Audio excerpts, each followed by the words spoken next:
Irmãos, bom dia, a graça e a paz do Senhor Jesus. Tivemos um leve atraso aí por uma questão técnica, questão infelizmente importante, porque precisamos preservar esses estudos da nossa igreja para os que não estão aqui por algum motivo e para as próximas gerações, né? Eu fico lembrando algumas EBDs que nós não pudemos na época gravar e que lamento que dá, né? Mas minha máquina do tempo ficou presa na alfândega, então não tem mais como voltar lá e gravar. Agora só ministrando de novo. Vamos orar, agradecendo a Deus pelo nosso tempo aqui nessa manhã.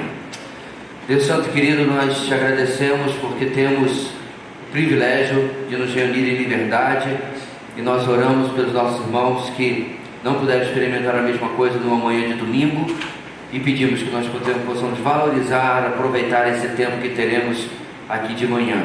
Abençoa, Deus, esse estudo agora e em todas as vezes quando essa gravação for reassistida, que Teu Espírito possa usar para reforçar em nossos corações a doutrina da Palavra de Deus, em particular hoje, eclesiologia, a doutrina da igreja. É o que oramos em nome de Jesus. Amém. Então, irmãos, como eu creio que vocês sabem, nós estamos na lição número 9, na lição número 9, desculpe, mas já é a aula 17. Nós estamos especialmente nessa 9 caminhando bem passado, né? Sem pressa, porque são questões bem práticas para a vida da nossa igreja, que nós estamos podendo até destacar, aproveitando a base desse ensino. Então nós estamos na página 93, encerrando o ponto 2, a igreja local. O ponto 1 foi a igreja universal, todos os crentes e todos os cristãos de todos os tempos, né? E agora a igreja local, que se refere a nossa, por exemplo, e tantos milhões de igrejas que há pelo mundo. E nós estamos no 5º ponto para encerrar esse segundo tópico, irmãos: como os pregadores e mestres devem ser mantidos. Então, para entender como chegamos aqui, você precisa, caso não tenha estado presente, assistir às aulas anteriores, ok? Dois textos que a nossa lição destaca aí. Primeiro, aos Coríntios 9:14.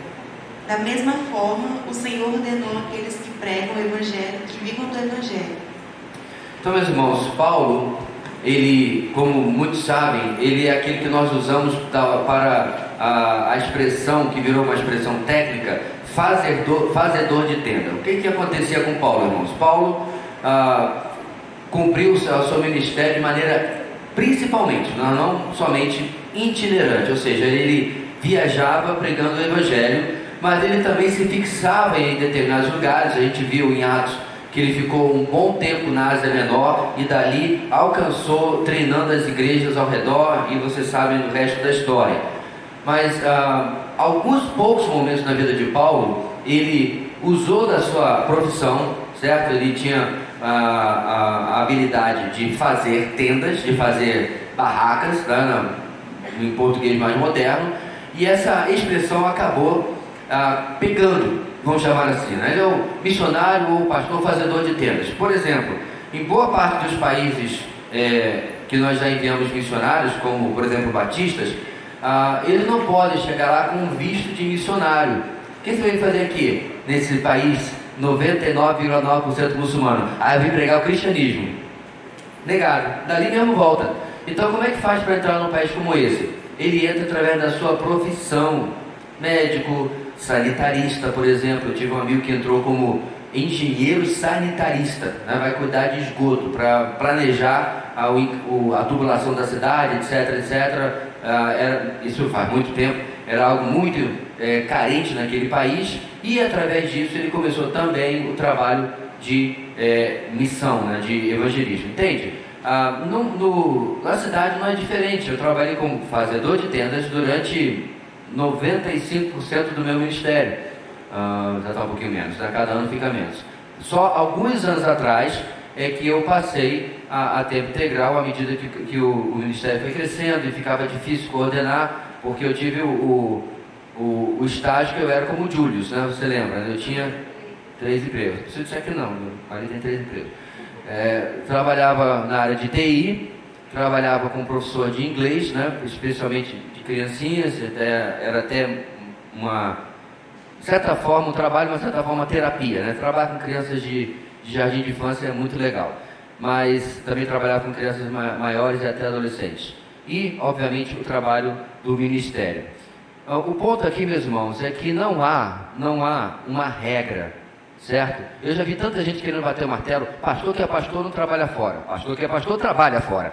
É tão interessante o pessoal querer ser juiz e determinar as coisas da vida dos outros, sem colocar um princípio bíblico embaixo, né? Porque, por exemplo, eu posso dizer assim, você não deve adulterar, porque a palavra de Deus diz tal coisa, você não deve mentir, porque a palavra de Deus diz tal coisa, mas determinar algo que a palavra de Deus não diz como absoluto, eu não sei de onde as pessoas tiram essas ideias. Então a Bíblia não tem, de forma alguma, uma determinação absoluta, literalmente, cada caso é um caso.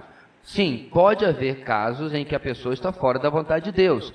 Deus deseja que o pastor fulano esteja no tempo integral, mas ele resiste a isso e ele não ouve a vontade de Deus, talvez com medo da insegurança financeira, ou até gosto, né, pela boa vida que tem com aquele empregão. Pode ser um monte de coisa. E, de novo, irmãos, é muito temerário você dar opinião sobre uma realidade que você, de fato, você não tem o conhecimento do que está acontecendo, muito menos do que Deus deseja. Então, o texto fala claramente que se há aquele desejo e aquela condição, certo? Desse obreiro, desse pastor, desse presbítero, viver do ministério, viver do evangelho, como é a expressão que Paulo usa aqui, esse caminho deve ser o seguido. Isso é preferencial, mas não necessariamente obrigatório. Infelizmente, irmãos, porque muitas vezes igrejas são organizadas sem condição nenhuma, essa é a verdade, às vezes por mera vaidade, certo? Determinado pastor, determinada igreja quer dizer, nós plantamos 10 igrejas, mas se juntar as 10 não dá público para uma. Às vezes formam igrejas com o mínimo possível de pessoas, lá no último bairro da cidade, onde só tem gente de baixa renda, não tem quanto sustentar um obreiro, e aquela igreja vai ficar muito tempo. E nós temos N exemplos disso em nossa própria cidade. Décadas sem poder ter um obreiro ali, dependendo de conseguir um pastor que tenha um trabalho secular. Isso tem acontecido direto em nossa própria cidade. Então é necessário, irmãos, cautela para formar igrejas, pensando inclusive na questão de sustento ministerial. Para juntar aí o pensamento, Gálatas 6:6. O que está sendo instruído na palavra, partilhe todas as coisas boas com aqueles que o instruem.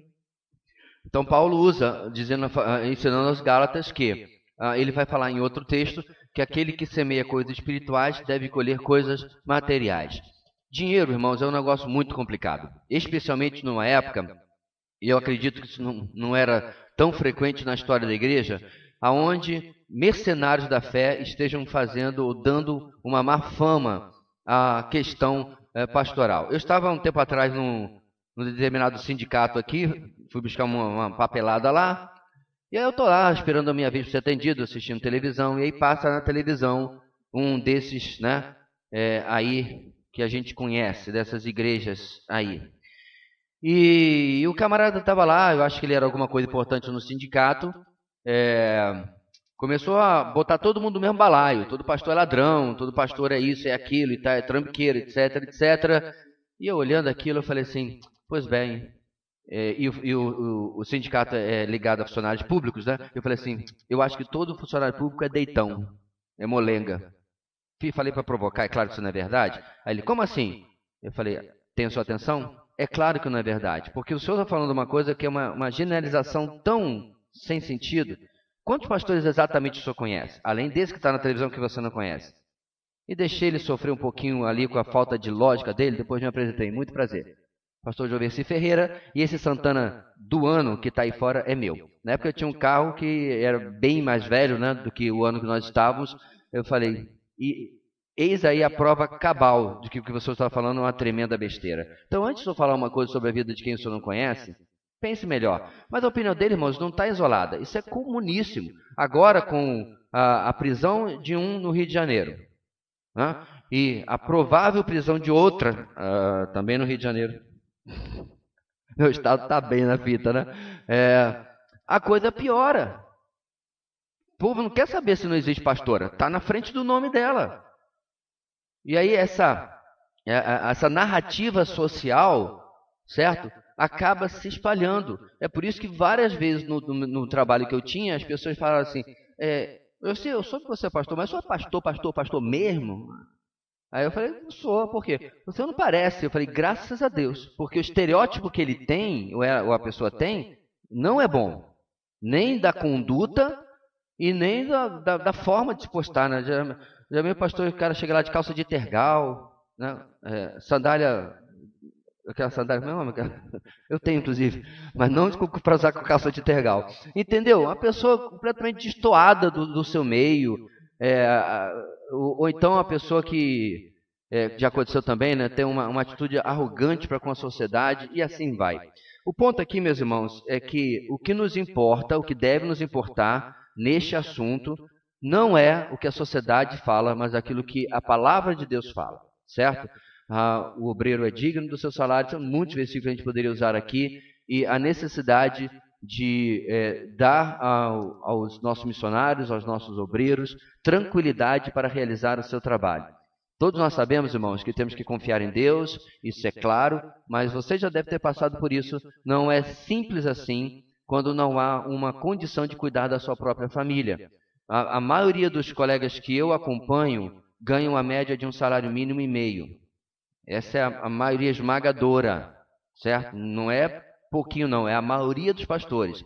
A minoria é esse pessoal da televisão que ganha até comissão, certo? De falsas igrejas. Então, de igrejas de verdade, essa é a realidade do ministério pastoral no Brasil hoje, certo? É o equivalente ao que ganha um balconista de loja. Para uma pessoa que o nível de estudo muitas vezes é superior ou até de mestrado e etc. Então, a realidade é muito diferente. Tem até uma série, né? Eu não assisti não, né? De uma família negra de pastor e é cheio das tretas, cheio dos problemas aí. Evergreen, ou sei lá o que, Green, alguma coisa assim. É muito diferente. Nos Estados Unidos tem um reality show de pastores de mega igreja. Olha o cúmulo que nós chegamos. Reality show acompanha a vida de pastores ricos. Eu falei, gente, eu teria vergonha de alguém me convidar para participar de um negócio desse. Vergonha. Mas é a realidade, infelizmente, do mundo de hoje, onde se admira, né? A pessoa abençoada é a pessoa próspera, é a pessoa bem-sucedida. E assim nós temos que ter um pensamento diferenciado, bíblico, daquilo que a palavra de Deus fala. O importante, meus irmãos, é, na igreja local, tudo ser tratado com transparência. Uma vez me perguntaram se a igreja tinha acesso aos números, inclusive, dos meus honorários. Está no relatório, certo? Cabe ao tesoureiro, está ali ausente, mas cabe ao tesoureiro postar e colocar para que todos tenham acesso e possam fazer os questionamentos que queiram a respeito do que for. Isso não é, de maneira nenhuma, uma área tabu. Então, esse é o último assunto para tratar sobre a igreja local. E, de novo, isso vai ser caso a caso, igreja a igreja, algo que vem do tratamento da liderança, pluralizada no nosso caso, né? Com a igreja, sobre como isso aí vai ser conduzido. Bem, antes de passarmos para o ponto 3, irmãos, alguma pergunta desse assunto ou de outro do ponto 2 que tenha ficado, de repente você lembrou em casa, pensou melhor sobre a questão da igreja local? Fale agora ou... Sim.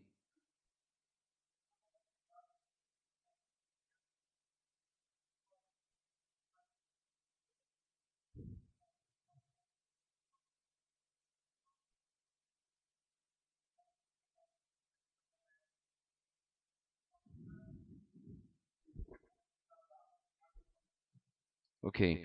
Então, o Thales está perguntando sobre os requisitos, na verdade não é só de diáconos, de presbíteros também, onde está escrito marido de uma só mulher, né? Bem, realmente há essa tese de que o cuidado de Paulo é para acabar com a poligamia, certo? Contudo, eu acho interessante, irmãos, que apesar de que existia, quando você chega no primeiro século, você vê isso muito mais raro do que você via bem lá no Antigo Testamento, inclusive dentro do povo de Deus, certo? Abraão, Jacó tiveram mais de uma esposa.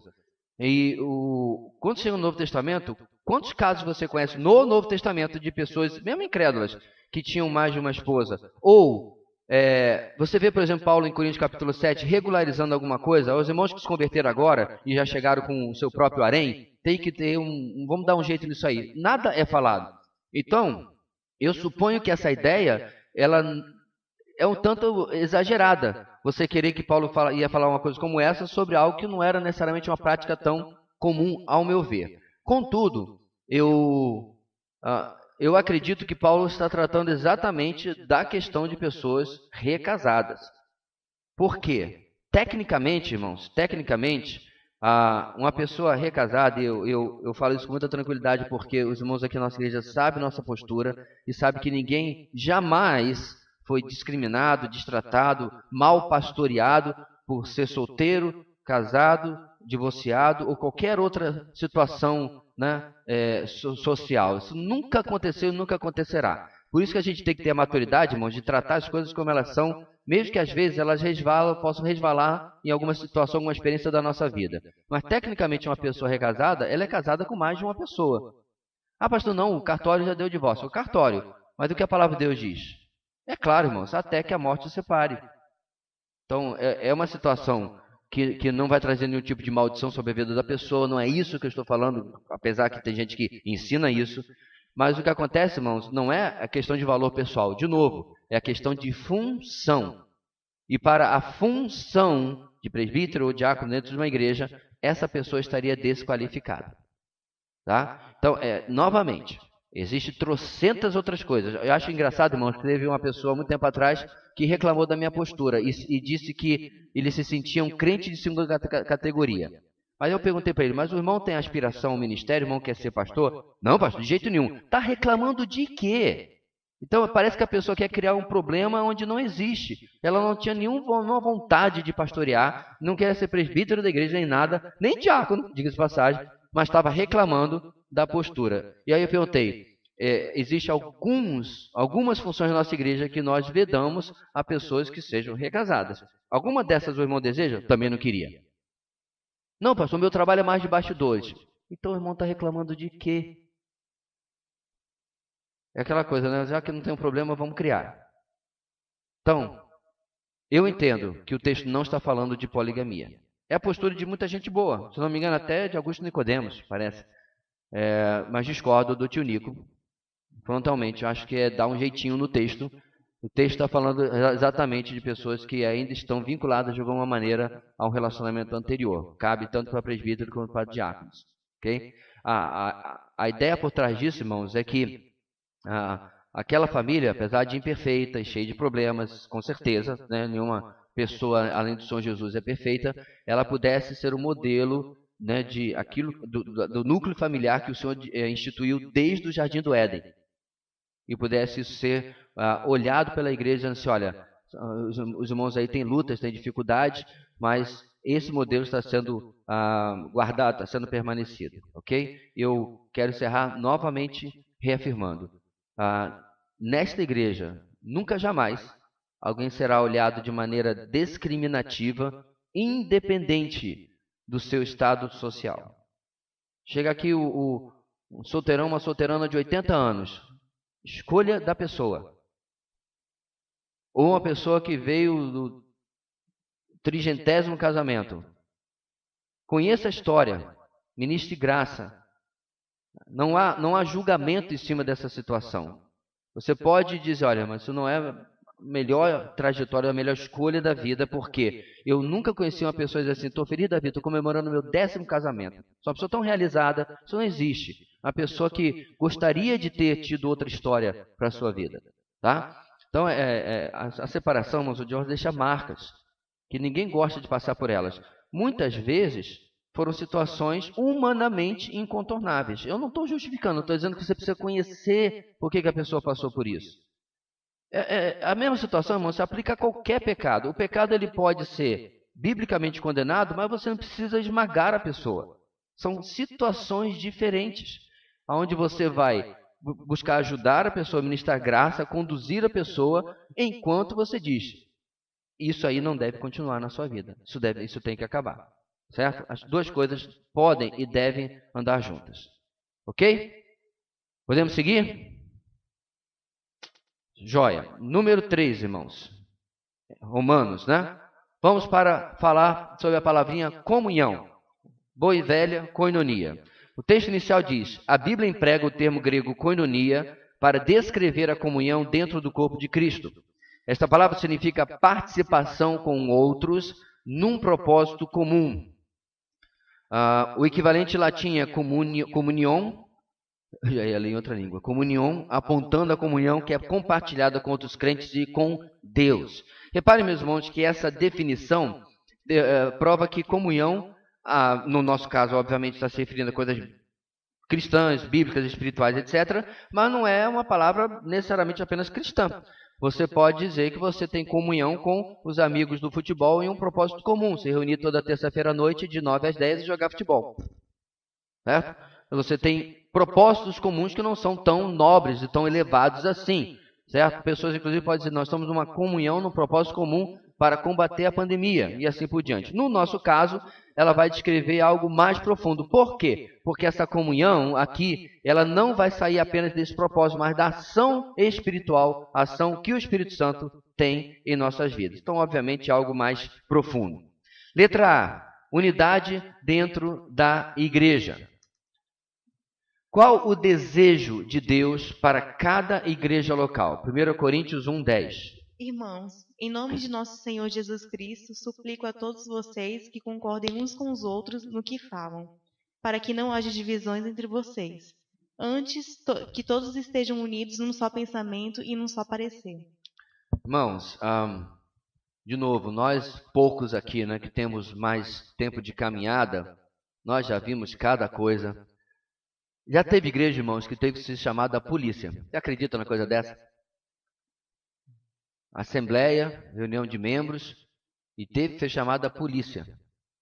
Recentemente, nossa cidade só não foi chamada a polícia, mas se alguém diz assim, ei, vamos acabar e tal, e 12 irmãos iam para uma via de fato, como a gente fala aí, né? Sair no braço. Como é que nós chegamos até esse ponto, irmãos? Isso não começa na semana passada. Isso começa em uma igreja que está completamente divorciada de uma unidade de propósito. Veja bem, quando eu falo sobre unidade de propósito, não é qualquer propósito. Se o propósito daquela igreja é construir um grande nome para si mesma, é exaltar o nome da comunidade Batista Videira, esse é um propósito muito fraco, que não tem o apoio de Deus. E esse propósito vai gerar vaidade em todos, mas individualmente também. E pessoas vão começar a criar rachaduras nessa unidade ruim, e vai acabar mal a história, porque o propósito não é um propósito nobre. É elevar, destacar o nome de pessoas. Então, aonde, meus irmãos, nós precisamos seguir o conselho de Paulo?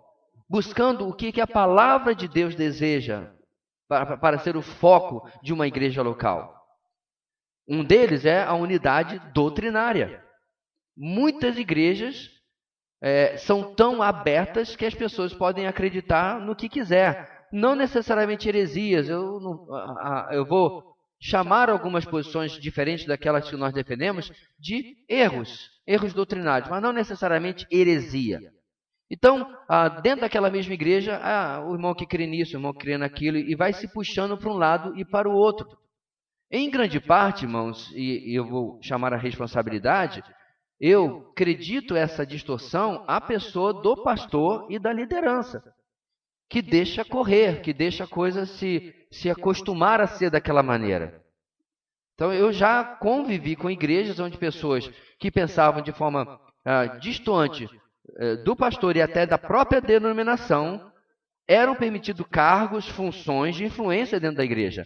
Meu irmão, isso é querer dormir com cobra e não querer acordar picado. Não funciona. É como você querer chamar o presidente de um time para ser o técnico do seu. O camarada passou 40 anos da vida dele investindo naquele time, aí você chama, eu queria que você administrasse meu time aqui. O coração dele não está aqui, ele está pensando em outras coisas. Pelo menos ainda é futebol. Em alguns casos chama o cara do hóquei para administrar o basquete, ou sei lá o quê. Totalmente fora. E aí o que acontece, irmãos? Essa pessoa... Porque está naquilo que ele acredita, começa a colocar situações ali dentro que começa a criar rachaduras. Eu me lembro de uma dupla que chegou à nossa igreja 30 e tantos anos atrás, que eles tinham, apesar de pertencer à igreja batista, eles tinham fortes tendências pentecostais. Então, em retrospectiva, meus irmãos, não foi uma boa escolha da nossa igreja abrir as portas para eles. Inclusive porque o meu pastor, esse era o grande problema, irmãos, das igrejas batistas na década de 80 e 90. Era a evasão pentecostal. Certo? O êxodo, as pessoas saindo para igrejas de orientação pentecostal. Quem era da época, os mais antigos lembram, não sei se isso era realidade aqui, mas no Rio de Janeiro era muito comum.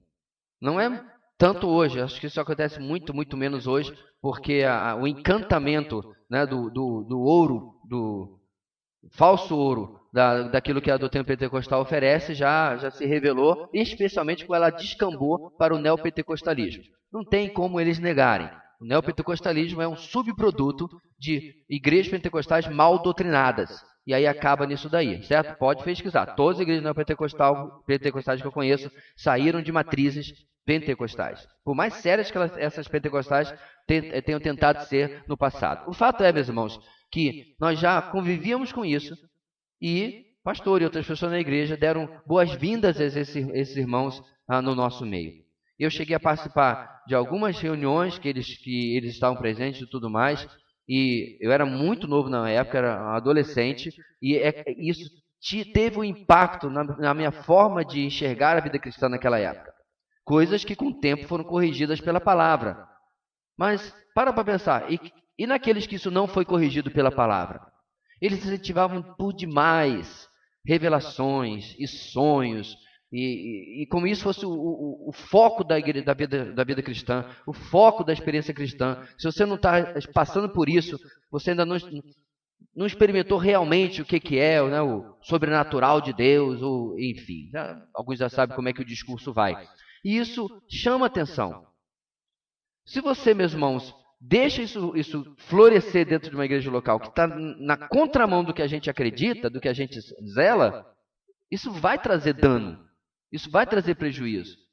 Então, Paulo experimentou isso, irmãos. Não era uma ameaça pentecostal na época, mas ideias filosóficas começavam a entrar na igreja.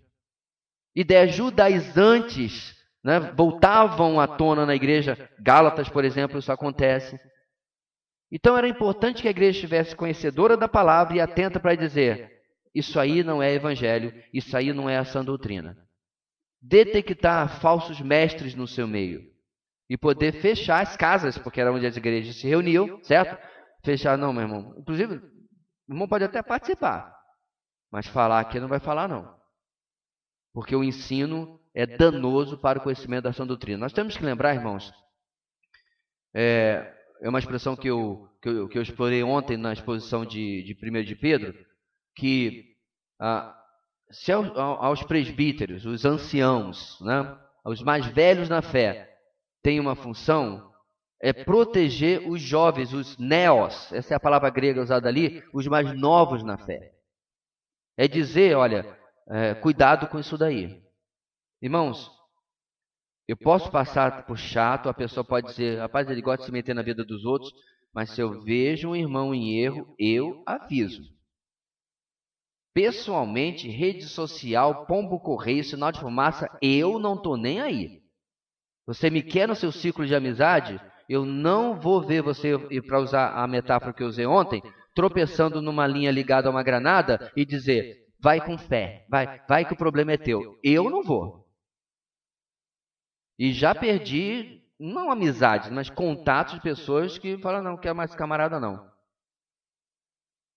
A pessoa, por exemplo, posta uma boa frase, mas a frase pertence a um mau pregador. Eu costumeiramente digo, até relógio quebrado acerta 2 vezes por dia. Não é verdade? Nosso relógio ali tem um problema que ele é sugador de bateria. Já repararam quantas vezes a gente troca pilha nesse treco por ano? Pois é. Às vezes quando eu olho ele está parado. Mas se você esperar um pouquinho, 1 hora ele vai estar certo. Quando ele casar com a hora que ele parar. Esse é o perfil dessas pessoas. O problema, irmãos, é que quando alguém recomenda um falso mestre, ou cita o nome, né, de um mau pregador, uma pessoa desconhecedora da palavra de Deus vai dizer assim, vou atrás desse fulano, porque essa frase aí é fantástica. Quer ver só? Há anos atrás, Silas Malafaia, ele falou uma coisa muito certa. Ele falou que o deserto na nossa vida, eu citei aqui uma vez no EBD, o deserto na nossa vida vai durar enquanto Deus estiver com propósito, trabalhando na nossa vida. E está certo. Deserto está falando sobre problema, tribulação, né? Deus vai permitir enquanto estiver diante da vontade dele. Não sou eu que determino quando que o problema, a tribulação, o deserto vai acabar na minha vida. É Deus. Enquanto ele estiver trabalhando na minha vida, ele vai manter aquilo acontecendo na minha vida. Aí eu falei, escrevi embaixo, até relógio quebrado, acerta 2 vezes por dia. Olha aí. Isso significa que eu vou começar agora a postar vídeo de Silas Malafaia?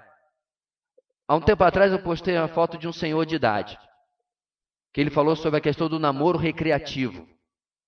Namora 1, namora 2, namora 3, namora 4. Ele falou assim, se você está namorando alguém sem a intenção de casar, você está namorando a mulher de outro homem. Muito interessante, bem paulada a frase dele. Sabe quem ele é? Presidente dos Mormons. Eu não concordo com 99,9999999999999% do que ele acredita. Mas ele acertou nessa daí. Ele falou um bom conselho sobre acabar, porque ele está se referindo nos Estados Unidos, irmãos, ao tal do dating, né? A mania que muitos jovens têm de sair com uma, sair com outra, fazer um breve test drive de uma noite, não tem sexo envolvido não, mas sai com essa, vai tomar um sorvete, vai comer um hambúrguer, para ver, não cria um relacionamento, não aprende a conhecer a pessoa, para ver se isso geralmente não acaba bem.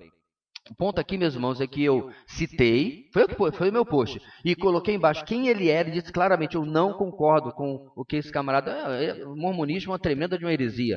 O ponto aqui, meus irmãos, é que a seriedade da palavra e da sã doutrina, irmãos, não pode ser algo light no nosso meio, não pode ser. Precisa ser levado de maneira muito séria. A nossa igreja tem sido...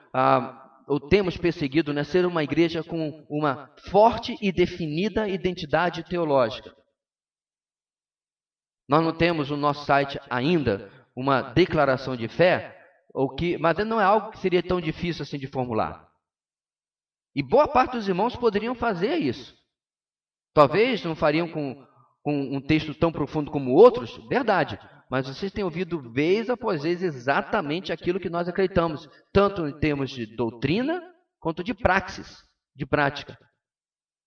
Porque nós queremos andar exatamente na contramão, disso que eu mencionei, de igrejas que não têm condição de resistir ao erro que vem de fora, de dizer não ao erro, porque ela nem sabe direito no que acredita. Porém, também nós precisamos conhecer, para, segundo o conselho de Paulo, andar nessa unidade de pensamento, certo?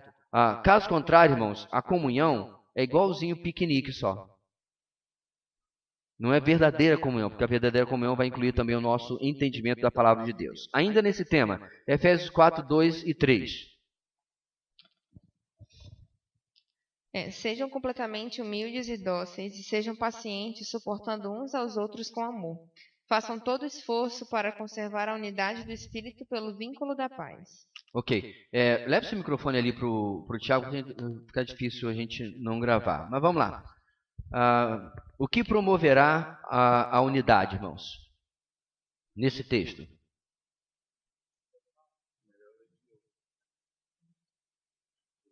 Bem, enquanto vocês pensam, as perguntas estão aí. Pode botar outra? A gente vai voltar. Vamos ver o Tiago, que eu acho que ele tinha a ver com o que a gente tinha falado antes, né? Vai lá. Não, era só uma pergunta, na verdade.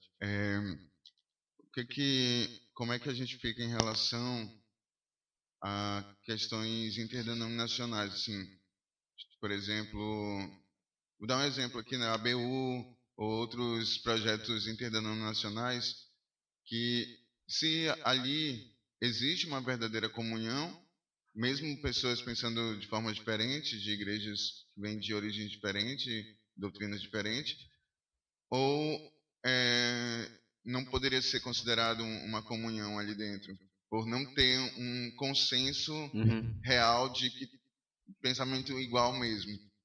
Essa é a razão, irmãos, porque eu tenho tanta dificuldade de organizações para-eclesiásticas plantar igrejas em missões. Por exemplo, uma igreja plantada pela Jocum, qual vai ser a doutrina dessa igreja?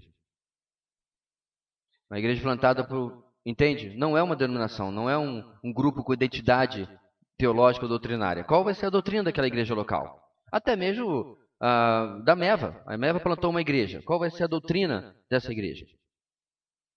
Agora, se a Meva, se a Jocum, se qualquer outra tem uma identidade doutrinária, e nós sabemos que a Meva, por exemplo, que é mais próxima de nós, tem uma doutrina firme, deve ficar claro que aquela doutrina vai ser ensinada naquela igreja, porque não tem como você tratar apenas do essencial e não tratar de coisas que não são tão essenciais assim.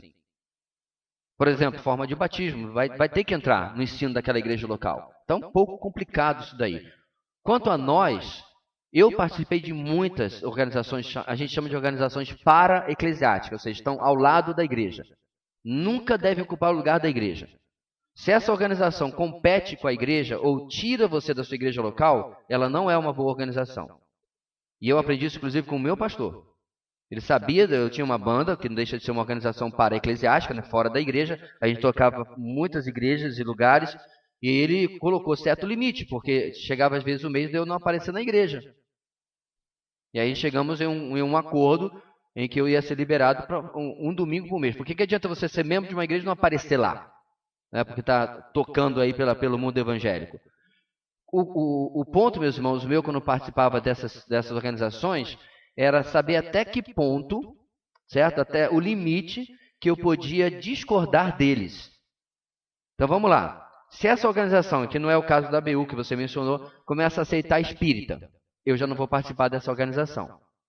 Porque ela não é mais interdenominacional, não é mais evangélica, ela é ecumênica. Aí já não pertence mais à minha possibilidade de participar dela. Agora, se ela é interdenominacional, como eu participei de várias, e aquilo que acontece lá não é esquisito, não é estranho, não é ofensivo à palavra de Deus, eu posso ter comunhão com aqueles irmãos, porque não é a mesma coisa. Não se aplica o texto que nós lemos aqui, porque isso aqui é para uma igreja local. O grande problema, irmãos, e a gente tem que fazer um pouco de teologia filosófica aqui, né, aplicando a realidade atual da nossa vida, não existiam organizações para-eclesiásticas no primeiro século. Então a gente tem que pegar o que tem e aplicar o mais próximo possível quando estivermos nessas situações. Então, eu participaria tranquilamente de uma ABU, de uma Cruzada Estudantil Profissional para Cristo, porque até onde eu as conheço, apesar, por exemplo, de não ter uma teologia necessariamente reformada, né, até onde eu conheço, a pregação é do Evangelho, da salvação pela graça, mediante a fé, né, sem obras. Então, o âmago, a essência da pregação evangélica, né, do Evangelho, está preservada. Então, nós podemos ter comunhão. Irmãos, entendem o que eu quero dizer? Então, é necessário conhecer a organização que está lhe chamando para participar daquele evento, daquela situação, certo? Um pessoal, muitos anos atrás, me convidou para apoiar um festival aí de louvorzão, certo? Eu falei assim, e eu examinei, não era nem a questão necessariamente, não havia, esse é o grande problema, não havia teologia ali. Eu falei, olha, eu acho que isso não promove algo bom no nosso meio evangélico. Nosso povo já não gosta de estudar a Bíblia. Mais entretenimento, mas os irmãos podem fazer. Apenas eu não quero participar. Então eu tenho que ter o critério de saber com o que eu vou me envolver e com o que eu não vou me envolver. Acabei, na verdade, de receber, irmãos, um convite para participar de mais alguma coisa aqui. Não sei nem onde o camarada achou meu telefone. Ele mandou e perguntou se podia contar comigo e tal. Eu fui muito educado e falei, irmão, eu não tenho condição. Eu não tenho mais aonde. Eu tenho tantas bolas no ar que eu já não sei mais qual que vai descer, qual que vai subir. Então eu não tenho condição de entrar em mais uma responsabilidade, participar de mais uma coisa. Isso vai envolver eu ler, né, o que você está colocando, dar a minha opinião e entrar. Só para dizer para você ficar feliz de que eu entrei, não faz sentido, né? Então, muito obrigado. Deus abençoe essa ferramenta. Eu não vou entrar. Eu tenho que ser seletivo sobre o que eu vou ou não vou participar. Se vai contribuir ou não para o ministério que Deus tem colocado na minha mão, ok? E é claro, isso cabe, irmãos, a igreja dá a vocês condições de julgar, de examinar, né? Julgar não é uma palavra ruim, se tal coisa deve ou não deve ter a sua participação, ok? Para a gente responder, irmãos, vamos ouvir de novo. Eu posso. Há 27 anos, mais ou menos, no Palavra da Vida, Um dos nossos professores, ele falou a seguinte frase: se as igrejas fizessem o seu papel da forma correta, bíblica, as instituições para-eclesiásticas não existiriam. Então, eu queria que você comentasse sobre isso, porque foi há 27 anos atrás, e a gente vê só aumentando, aí surge, tem muitas hoje, né, instituições para-eclesiásticas. Eu não discordo dessa frase no todo, não. Eu reconheço, irmãos, que às vezes Deus permite determinadas coisas por causa dos nossos erros também. Mas o que esse professor estava falando era o seguinte: se tal organização surge, vamos lá, Alpinistas por Cristo. Nós estamos impedidos de evangelizar alpinista? Então alguém resolveu fazer um grupo específico porque, não os alpinistas, mas ele entendeu que o trabalho com esse grupo estava fraco, não estava acontecendo, não estava sendo feito. É o caso, por exemplo, das organizações de campus, ABU, Cruzada Estudante Profissional para Cristo, tem outras menores surgindo, né, em cada lugar. Elas surgem por quê? Aos olhos da maioria dessas pessoas, as igrejas locais não estão vendo os universitários como alvo evangelístico, como alvo de investimento. Isso é geral, irmãos? Realmente não é. Há muitas igrejas que são praticamente dentro de campos universitários, né, que trabalham muito forte com universitários através de um dos seus ministérios. Acontece. Mas, muitas vezes não. Muitas vezes nem os membros das igrejas que estão na universidade fazem o trabalho evangelístico. E aí, organizações como essa surgem para preencher essa lacuna. Contudo, algumas vezes, irmãos, essas organizações não surgem para preencher uma lacuna, mas para, digamos assim, especializar o trabalho da igreja naquilo. Então, eu sou um pouquinho dividido em relação a essa frase, não tiro dela a razão, mas muitas vezes é necessário uma certa especialização para atender um público que as igrejas locais às vezes não têm condição de acompanhar, de socorrer da melhor maneira possível. Deveriam? Não sei. Então, por exemplo, nós temos um casal de missionário que trabalha com uma missão de auxílio à igreja sofredora.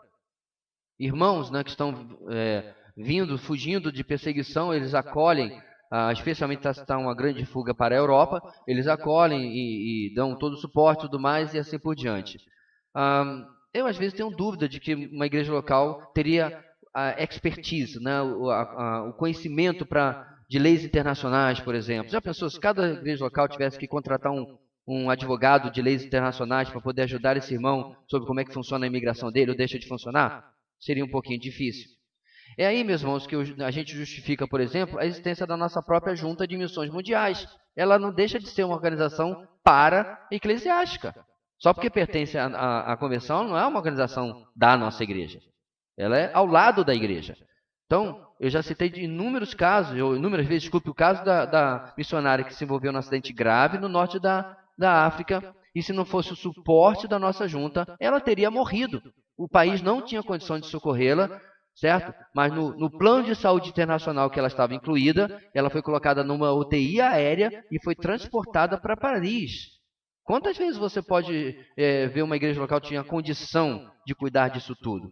Irmãos, eu uma vez arrecadei um dinheiro foi um tufão, um furacão, um tornado, sei lá o que teve lá nas Filipinas, e um amigo meu foi afetado. Aí fiz uma campanha online, quem gostaria de ajudar e tudo mais, mandaram o dinheiro. Eu fiquei 3 meses para mandar esse bendito do dinheiro. Hoje está mais fácil. Isso faz uma penca de anos aí, talvez 10 ou mais. Uma dificuldade. Eu falei, gente, é só mandar dinheiro tão fácil no Brasil. Internacionalmente não era tão simples assim. Agora eu fiquei pensando, uma igreja local tendo que todo mês mandar oferta o salário do seu missionário. Olha a dificuldade que ela teria. E como que as leis complicam. O ponto aqui é que eu não discordo da frase, né? Mas eu vejo contingências, eu vejo exceções onde a gente pode dizer assim, essa organização para-eclesiástica não está tomando o lugar da igreja, está realmente auxiliando a igreja. A própria MEVA. É muito complicado, irmãos, a gente teria que treinar uma pessoa linguística, treinar uma pessoa em uma série de questões transculturais, Quanto tempo, qual estrutura que nós temos que formar aqui para mandar alguém para trabalhar com Yanomami? Então, eu entendo a frase, mas eu acho que há determinadas exceções. Ok? Beleza? Vamos voltar aí para Efésios 4, 2 e 3. Versículo 2. Sejam completamente humildes e dóceis, e sejam pacientes, suportando uns aos outros com amor. Façam... Só um minutinho. O que promoverá a unidade? Olha o que o texto diz, meus irmãos. Não é defender a bandeira da igreja. O que está promovendo a unidade em Efésios 4, 2 é a atitude de cada membro, humildade, docilidade. Olha que interessante, exatamente o que eu preguei ontem em 1 de Pedro, capítulo 5. Depois de falar aos anciãos, aos presbíteros, ele vai falar aos jovens, aos novos na fé, ou mais novos na fé em relação aos presbíteros. Ou seja, o resto todo da membresia. E o resto do capítulo, irmãos, ele vai falar sobre humildade. Eu destaquei, meus irmãos, que essa humildade não é, né, ser Maria vai com as outras, não é ser vaca de presépio, não é concordar com tudo que a liderança fala. Isso não é humildade. É ter uma relação de irmandade entre nós que não seja beligerante. Que às vezes, quando o irmão sai um pouco da linha, ele saiu da linha, você não precisa sair mais ainda, e outro sai mais ainda, e fica a competição, vamos ver quem peca mais, vamos ver quem fica mais zerado aqui. Isso nunca vai trazer unidade, harmonia dentro da igreja. Muito pelo contrário, o grande exemplo, e eu citei isso porque Pedro vai falar sobre o exemplo do Senhor Jesus vez após vez na sua carta. Eu citei o exemplo que Paulo, que Paulo menciona o próprio exemplo de Cristo, aonde? Qual o segredo de Jesus ter se humilhado? Está logo acima no texto. Ele considerou os outros superiores a si mesmo. Agora, para pensar, meus irmãos, nós não estamos falando do Zequinha da esquina. Nós estamos falando do Deus Criador de todas as coisas, que sustenta tudo com a mão do seu poder. Ele se torna homem, morre morte de cruz, porque diz o contexto, é só você ler Filipenses capítulo 2 inteiro, porque ele considera os outros superiores a si mesmo. A ideia aqui, meus irmãos, é o seguinte: eu preciso servir primeiro antes de ser servido. Eu sei, isso é uma luta para a minha vida, não é para a vida dos irmãos. Está todo mundo tirando PhD nessa matéria, mas ainda assim a Bíblia nos orienta que assim seja. Porque eu já falei 1 milhão de vezes, a nossa índole não é essa. Qual é, meus irmãos, a frasezinha que mais sintetiza a nossa índole? Isso mesmo. Quem falou? Como é que é, Iron? Farinha pouca, meu pirão primeiro. Não, pastor. Eu sou uma pessoa muito dada. Nada. Tu pensas que é.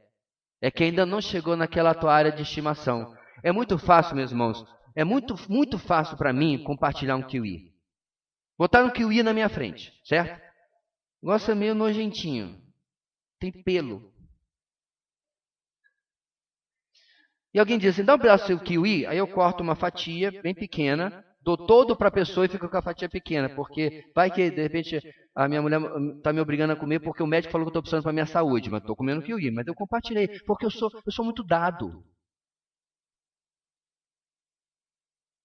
Agora, quando é uma lata de Pepsi,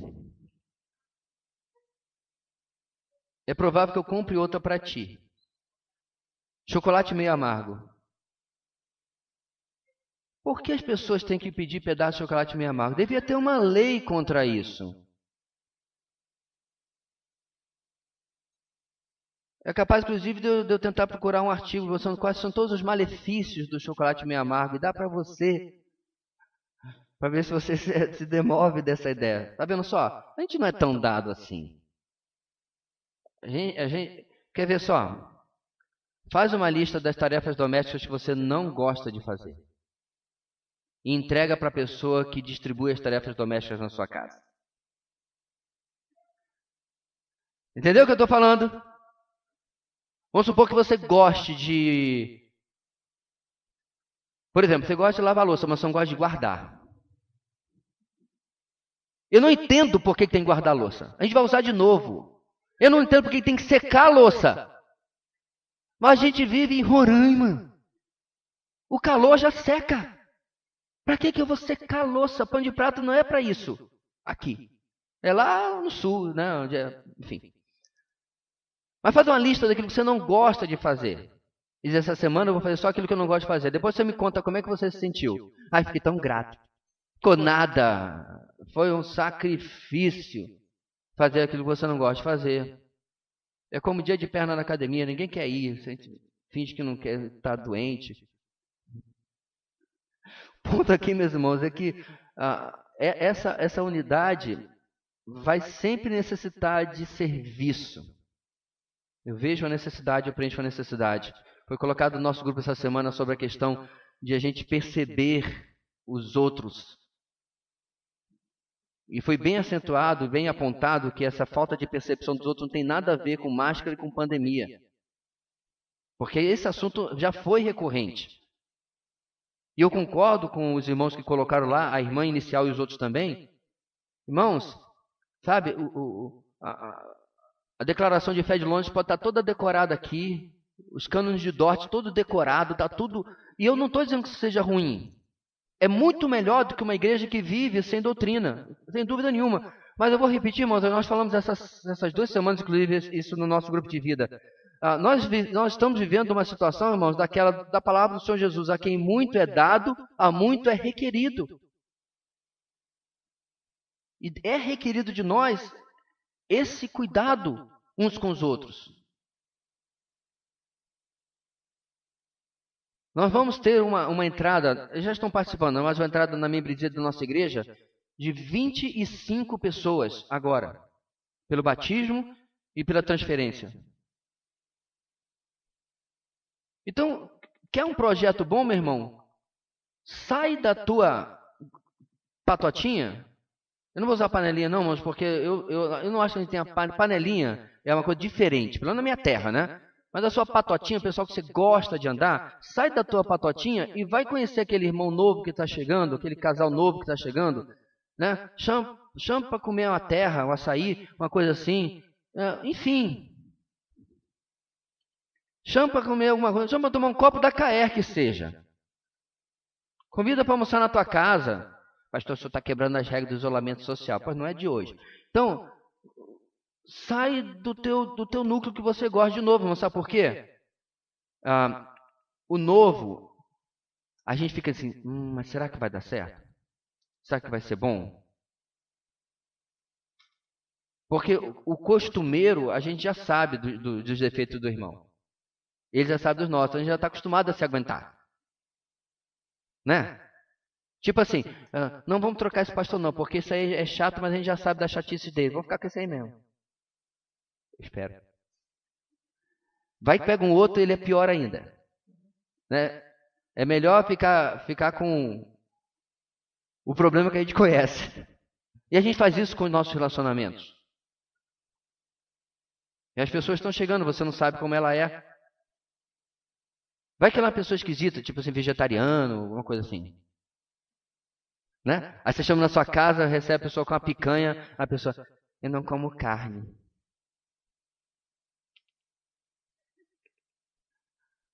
Não sei se tem algum vegetariano na nossa igreja, porque tinha uma, mas foi congregar em outra por causa de questão geográfica, né? Já foi embora. Mas o ponto aqui, meus irmãos, é que a gente não quer se arriscar, mas a gente precisa. Isso faz parte da humildade que esse texto está falando. De considerar os outros superiores a nós mesmos, não apenas aquilo que me é confortável, aquilo que é bom para mim. Rapidinho, vamos adiante, versículo 3. Qual a nossa responsabilidade? Façam todo o esforço para conservar a unidade do Espírito pelo vínculo da paz. Isso tem a ver com resolver problemas interpessoais. Isso tem a ver, meus irmãos, com não exigir que o seu jeito sempre aconteça. Isso é um grande destruidor de unidade em grupo. Precisa ser do meu jeito. Precisa ser da minha maneira. Porque na igreja de onde eu vim, ou sei lá o quê, eu já vivi isso daí, eu já vi isso acontecer. As pessoas, às vezes, assumem alguma liderança de alguma coisa, ou não, está dentro dos liderados, mas vai impondo as coisas, esquecendo que está participando de uma coletividade. No nosso caso, meus irmãos, de igreja, eu já vi pessoas que, e esse é um problema particularmente de igrejas congregacionais democráticas, como a Batista, como Congregacional, por exemplo, onde nós temos, eu já brinquei várias vezes sobre isso, nós temos uma padroeira, conhece a padroeira dos batistas? Nossa Senhora da Democracia. Como se acende vela para essa criatura? Eu já vi doutrina sendo detonada porque a maioria decidiu outra coisa, certo? Bem, o ponto aqui, meus irmãos, é que muitas vezes em igrejas congregacionais, e pela graça de Deus, especialmente de 2007 para cá, nós corrigimos isso em nossa igreja. As pessoas querem porque querem dar pitaco de tudo. Chegou aqui, pastor pintou as colunas de chocolate? Não pode. Porque eu li uma pesquisa na internet que a cor marrom provoca isso e aquilo, e aí a pessoa insiste em besteira. Na igreja de um amigo meu, ele chegou, tinha um aniversário da igreja, né, essas conferências que o pessoal costuma fazer em outras igrejas de aniversário, a gente não faz. Ele chegou e ia ter conferência de aniversário, aí estava fazendo uma melhoria no salão, e chegou lá, tinha duas irmãs lá, discutindo, sabe aquele pessoal que discute, é 6, é 9, é 6, é 9, porque a figura está sem um pontinho, discutindo a cor da cortina. E aí chegou o pastor, elas acharam que estava vindo Salomão, né, para dar uma solução no problema aqui.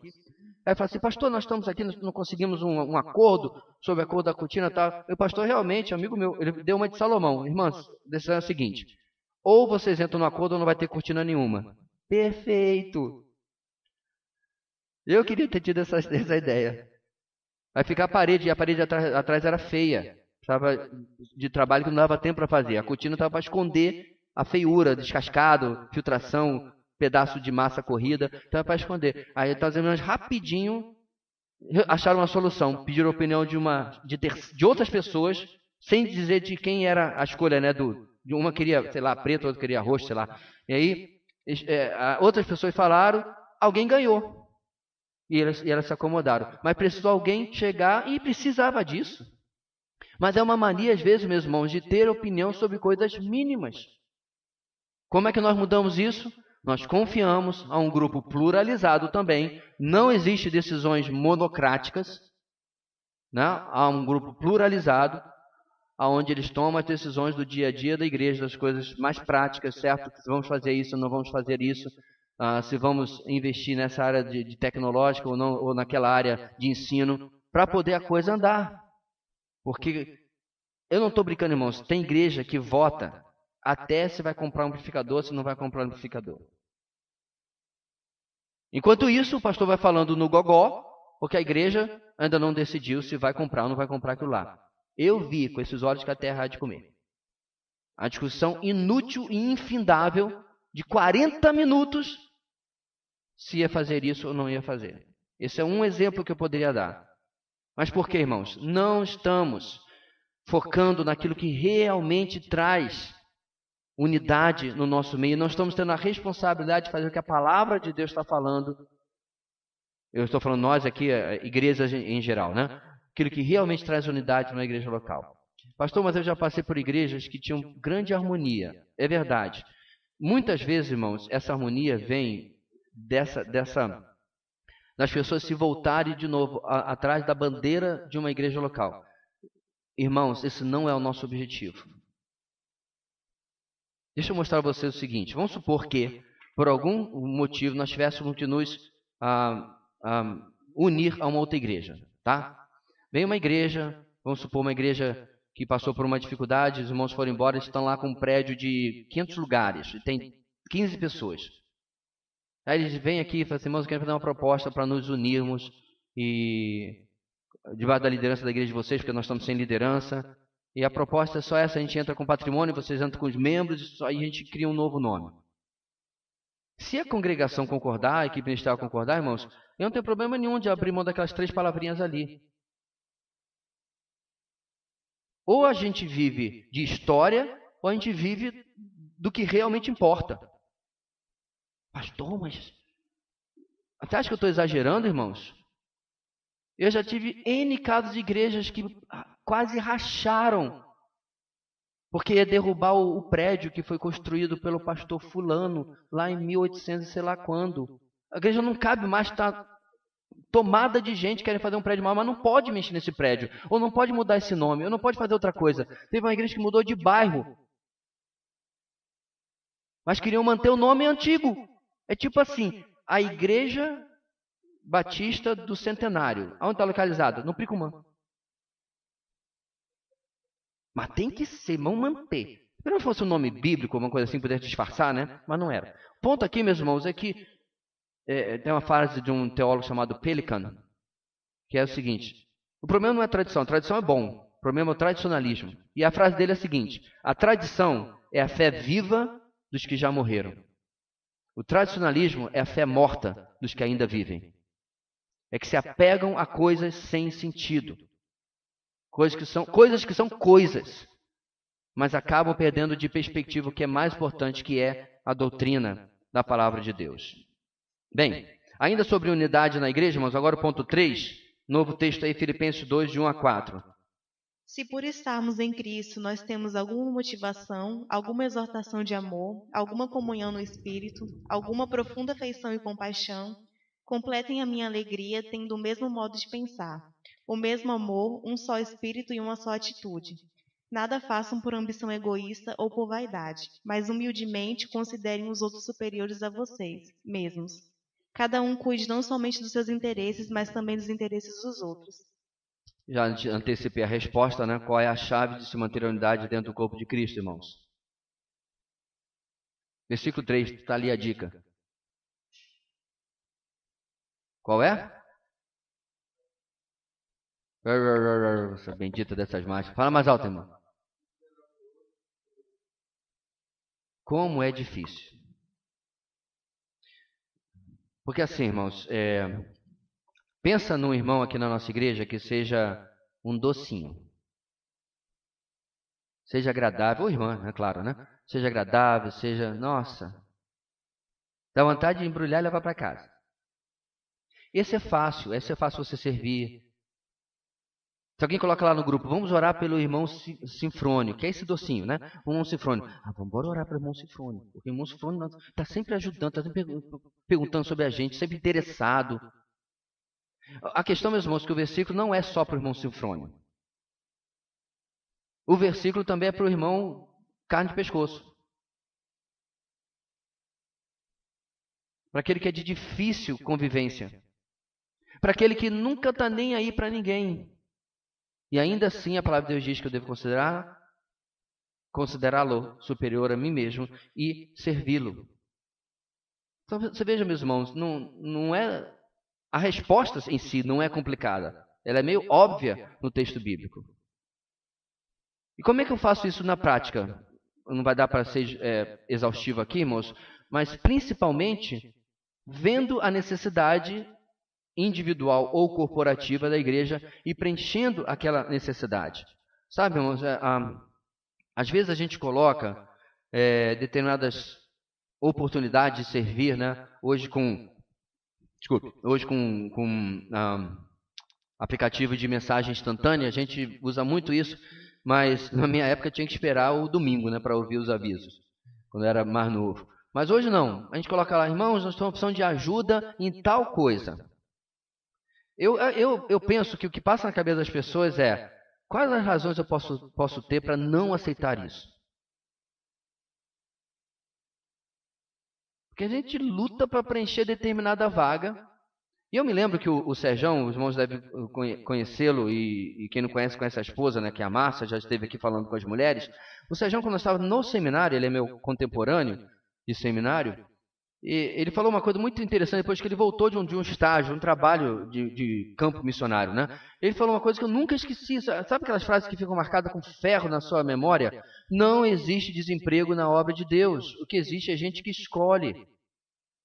Você já viu aquele jovem que ele pergunta assim: rapaz, eu estou procurando trabalho. Aí você pergunta para ele: você está procurando trabalho ou emprego? O que você está dizendo para ele? Você está pegando qualquer coisa ou está... Esse aqui não é do meu perfil. Isso aqui não é para mim. Isso aqui eu vou sujar minha mão. Aí ele escolhe o que ele vai fazer, o que ele não vai fazer. Ele não vê aquilo como uma oportunidade para ganhar experiência e de repente conseguir uma outra coisa no futuro. Então ele fica... A gente pergunta: você quer trabalho ou quer emprego? O trabalho tem. E às vezes a gente pode perguntar no corpo de Cristo, irmãos: você quer trabalhar ou você quer posição? Porque trabalho tem. E muitas vezes nós não entendemos que esse considerar os outros superiores a mim mesmo é eu abrir mão do meu conforto. Às vezes pegar uma função que eu tenho que chegar mais cedo para poder preparar coisas para servir a outros. E detalhe, muitas vezes outros que não vão reconhecer, isso é fato, já falei aqui na igreja, quando você não vem, quando você chega atrasado, quando você não leva em consideração o que está sendo feito, você não está vendo que irmãos chegam mais cedo, trabalham durante a semana, se reúnem durante a semana, estudam durante a semana para servir você. Mas ainda assim, essas pessoas continuam fazendo o que fazem. Então, irmãos, assim, essa EBD, cada domingo eu reconheço, são coisas difíceis que a gente tem que avaliar. Mas você está avaliando? Você está se questionando se isso realmente está acontecendo do jeito que deveria, segundo a palavra de Deus na sua vida? Eu me refiro especialmente nas aplicações práticas que podemos fazer na nossa igreja local. E isso, esse serviço, essa deferência para com o meu irmão em Cristo, em abrir mão da minha vida, do meu conforto, é algo, meus irmãos, que nunca vai ser natural em nós. O meu medo é quando nem de forma sobrenatural isso está acontecendo. Letra B. Comunhão com Deus e com outros crentes. Vamos lá. Sim, irmão. Veja aí o Mike, por favor.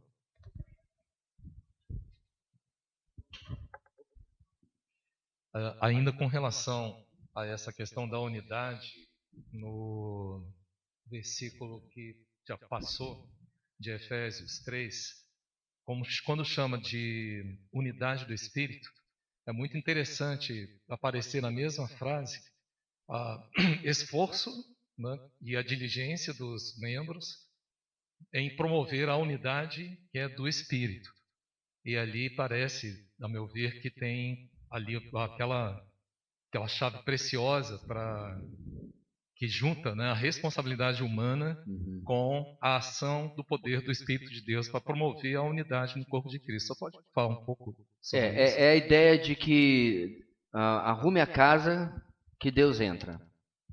Essa é uma ideia trazida de um livro que eu li há muito tempo em inglês.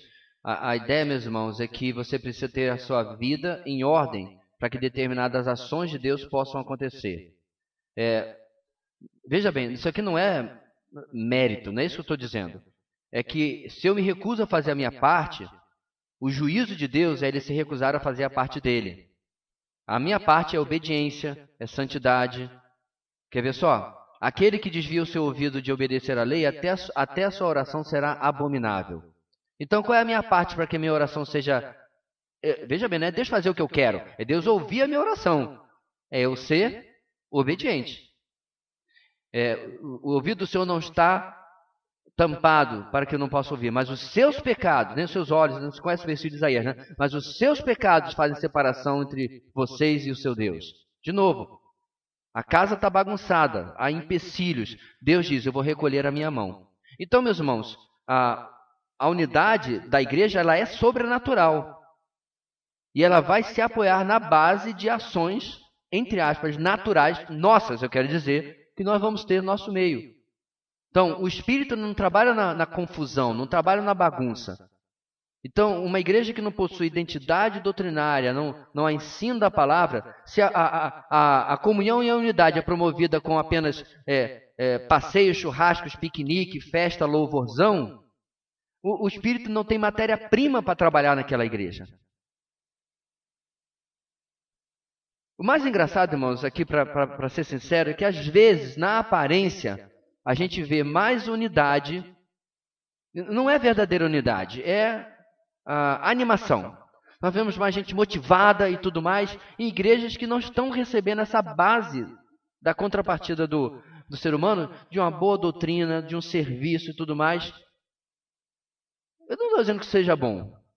Eu estou dizendo que isso aumenta a responsabilidade. Quanto você estiver recebendo do Senhor e da palavra, ainda mais responsável você é a ter a sua casa em ordem. Agora, justiça seja feita, eu já vi várias pessoas que têm chegado, que já chegaram no passado, dizer assim, eu vi um sentido de comunidade, não por causa do nome, mas um sentido de comunidade da igreja perseguir determinados objetivos junto, toda ela junta, que eu não vi em outras igrejas. Eu falei, amém, ao Senhor toda a glória. Mais interessante, irmãos, que esse é um estado que tem que ser feito manutenção, tem que ser perseguido o tempo todo, para não cair em algo diferente. Então, para encerrar a pergunta do Alex, a nossa necessidade, meus irmãos, há um certo sinergismo, sim, que é bem colocado ali, a responsabilidade nossa e a ação de Deus, pela razão de que o nosso Deus não trabalha em nenhuma matéria-prima, não trabalha em um vácuo que nós possamos prover para Ele, mas é necessário a diligência, é necessário o investimento. Isso se aplica, irmãos, a tantas áreas da nossa vida. Ah, Senhor, usa-me. Tá, então eu vou lhe preparar. Não, essa parte eu não quero. Se você tem que fazer uma carne, você tem uma faca extremamente amolada e outra que está cega, qual que você vai usar? A unidade do Espírito, irmãos, o corte do Espírito aí não vai se manifestar onde há uma igreja cega, que não segue esses princípios que nós estamos vendo, sobre humildade, sobre considerar os outros superiores a si mesmo, sobre ter o mesmo pensamento. Inclusive, para ajudar nessa questão, nas próximas semanas, visto o número grande de pessoas que vão entrar para a membresia, eu vou ter reuniões com eles para fazer uma síntese, um resumo do que a nossa igreja, a identidade da nossa igreja, o que nós acreditamos, o que nós defendemos, certo? Porque já houve casos de pessoas que não tiveram a mesma possibilidade de, passado algum tempo, descobriu algo que nós defendemos e teve dificuldade com isso. Então essa necessidade de pensarmos juntos vai ser facilitada, inclusive, agora para esses que estão entrando agora. Ok? Bem, a Escritura é clara quando diz que o crente tem comunhão. E aí, lê o 1 João 1,3 para a gente seguir aí a lista. Tá. Proclamamos o que vimos e ouvimos para que vocês também tenham comunhão conosco. Nossa comunhão é com o Pai e com o seu Filho, Jesus Cristo. 2 Coríntios está aberto aí já? 13 e 14. A graça do Senhor Jesus Cristo, o amor de Deus e a comunhão do Espírito Santo sejam com todos vocês. E o versículo 7 do texto anterior? Se, porém, andarmos na luz, como Ele está na luz, temos comunhão uns com os outros, e o sangue de Jesus, seu Filho, nos purifica de todo pecado. Muito bem. Então, irmãos, são noções óbvias, né? Nossa comunhão ela é tanto vertical quanto horizontal. Vertical é a comunhão com a Trindade. Né? O texto, são textos variados, mas vão apontar que essa comunhão vai acontecer com o Pai, vai acontecer com o Filho, vai acontecer com o Espírito Santo. E essa é a parte mais fácil. Porque nós estamos em comunhão com um ser todo misericordioso, todo gracioso, que nos ama incondicionalmente. Eu não acho que nosso problema seja na vertical. O problema vem na vertical quando eu estou lutando e não abro mão de pecado. Isso interrompe a minha comunhão, isso prejudica a minha comunhão com Deus. É fato. Mas, pela obra convencedora do Espírito Santo, aquilo dificilmente vai se manter na minha vida. E eventualmente, isso vai se resolver, porque o nosso Deus não desiste de nos trazer de volta para a comunhão, para o relacionamento com Ele. O problema é o ponto 4, com outros crentes. É aí, meus irmãos, que são a maioria das nossas dificuldades. Então, irmãos, eu vou abrir aqui um breve parênteses, talvez eu nem precise, mas se você está tendo dificuldade de compreender como que eu vou aplicar essa EBD, deixa eu pensar. Bem, eu vou lhe dar uma dica. Se você hoje está com o relacionamento rompido com algum irmão da igreja, certo? Você precisa resolver isso, ponto final. E eu sei como isso é difícil. Teve já casos aqui que se arrastaram durante semanas. Ao ponto de eu quase ter que intervir, dizer assim, como é que a gente vai resolver isso daí? Eu sei, irmãos, que às vezes o problema pode não ser de todos os lados. Às vezes um lado está querendo resolver, o outro resiste, cria desculpas e tudo mais. Mas não dá para simplesmente empurrar com a barriga. Aí a gente vai participar da ceia, aí vem aquele irmão dizer assim, não, hoje eu não vou participar. Isso não é a solução. A ceia não foi feita para você não participar porque você não quer resolver seus problemas. Não é assim que funciona a coisa. Então é importantíssimo, irmãos, buscar a ajuda de Deus, às vezes buscar a ajuda de irmãos e resolver os problemas. Eu concordo, há situações mais difíceis que as outras. Algumas até que acontecem por certas banalidades que alguém resolve supervalorizar, né? Não deveria ter esse vulto todo, mas acaba tendo. Gente, infelizmente alguns casos eu não posso citar porque a cidade é pequena, você pode até saber, mas olha, tem cada coisa que irmãos criam problemas entre si. Que você fica olhando assim como parte não apaixonada do caso, né? As paixões estão lá, os ânimos estão elevados lá e você está fora, calminho, você diz assim, mas eles estão brigando por isso. Eu já conheci famílias, eu posso falar que não foi daqui, que pararam-se de se falar porque o jovem desmanchou o namoro com a jovem da outra família. E os adultos pararam de se falar. Aí eu perguntei, mas você achava que era melhor de continuar em relacionamento e acabarem se casando sem estar na vontade de Deus? Mas, irmãos, às vezes a gente quer ficar com raiva porque quer ficar com raiva. A gente quer ficar chateado porque quer. Parece o nosso orgulho, aquela é a nossa realização. E triste isso é acontecer dentro da casa de Deus.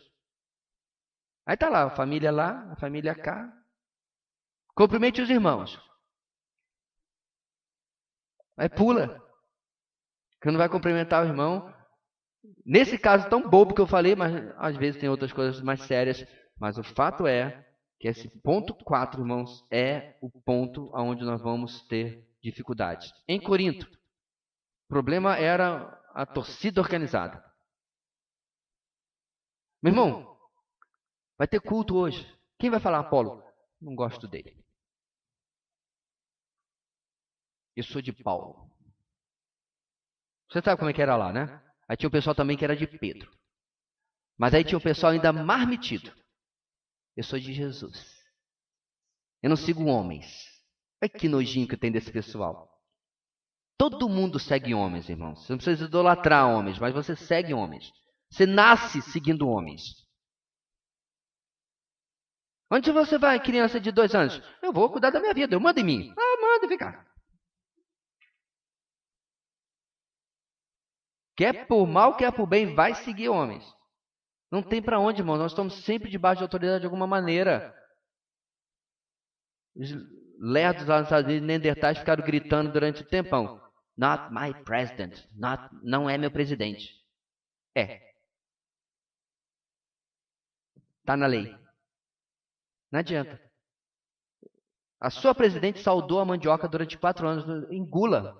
Você teve que engolir isso. Estocou o vento. Mas era a sua presidente. Acabou. Não tem como. Se você está debaixo de algum tipo de grupo, organização, você vai ter junto liderança. E as pessoas às vezes têm a dificuldade de compreender e resolver problemas interpessoais por mais variadas besteiras. Diga, Kaique. Hã? Aí sai para criar a sua própria liderança. Eu só aceito se eu for líder. Ih, já vi isso também um monte de vezes. Ixi. Eu não concordo com o ministério dessa igreja. Vai fazer o quê? Vou criar o meu próprio. Na verdade, se a pessoa vá com Deus, vá, pega a reta, porque esse é o tipo de pessoa, meus irmãos, que não consegue conviver com gente que pensa diferente dele. Só serve do meu jeito. Aí depois você me conta que bênção que vai ser nesse outro grupo aí. Diga, Caí. Às vezes, sobre os outros crentes ali, né? Às vezes você tem um problema com a pessoa, você sabe, né? E o correto é você ir tratar o problema. Sim. Só que tem vezes que você não tem problema com a pessoa, mas você imagina que a pessoa possa ter problema com você. Sim. E aí, caso a pergunta o correto seria você ir atrás de procurar ver se realmente isso é um problema. Eu já fiz isso. E aí tratar se tiver alguma coisa. Depois da 3ª, 4ª cortada que eu recebi, isso foi no seminário. Eu cheguei assim e falei, mano, fiz alguma coisa de errado? Porque às vezes pode ser que a pessoa, você realmente fez alguma coisa de errado e na rara ocorrência de não ter percebido, ou a pessoa interpretou errado. Certo? Então você, o que custa? De novo, irmãos, Está no texto de hoje, está no texto de Pedro de ontem, a humildade de chegar, às vezes numa boa. Meu irmão, minha querida, eu estou percebendo uma coisa meio chata, assim, teve alguma coisa que eu falei, que eu me comportei. Teve um caso, irmãos, aqui na cidade, que um irmão saiu da nossa igreja, isso há 15 anos atrás, e foi para outra igreja falar mal de mim. Só que ele não contava que eu ia me aproximar com a convivência com os irmãos daquela igreja. Aí nós estávamos numa reunião de oração, e aí eu tinha percebido que o irmão era meio indiferente comigo, mas eu não tive condição de fazer o que eu acabei de falar, porque eu falei, não, é porque eu não sou dessa igreja, né? Então não tenho comunhão, não tenho proximidade com ele. Mas ele veio. Porque depois de algum tempo convivendo comigo, ele falou assim, olha, eu queria lhe pedir perdão porque eu peguei um ranço, eu não falava ranço na época, você está na modinha hoje, né? Mas peguei um ranço contigo, uma cisma, ele falou cisma, uma cisma contigo do nada por causa da opinião de uma outra pessoa. E aí ele vindo resolver, eu falei, então, tá perdoado, mano, tá esquecido, bora orar aqui junto e acabou. Não foi bom do que ele ficar guardando aquilo e não tratar? E se ele tivesse, ele não tinha sido rude, nem nada. Mas se ele tivesse sido, eu poderia ter ido e dizer assim, fiz alguma coisa de errado? Para resolver aquilo. Para acabar com o mal-estar e poder seguir a vida tranquilamente. Ok? Diga lá. Pensando em relação aos desigrejados, né? Que eu acho que tem muita...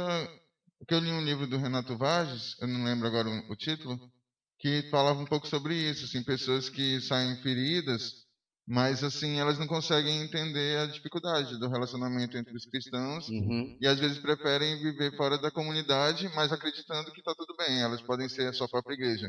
Assim, elas mesmas são a sua própria igreja. Mas não é só isso. O fenômeno do desigrejamento, ele é bem mais amplo e bem mais complexo, mas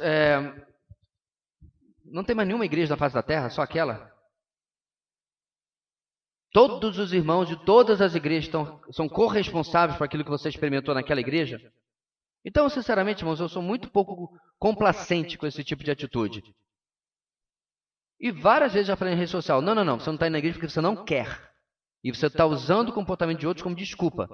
Sabe por quê? Porque se eu tiver com uma doença grave e eu for num hospital, for mal atendido, eu não vou para casa para morrer.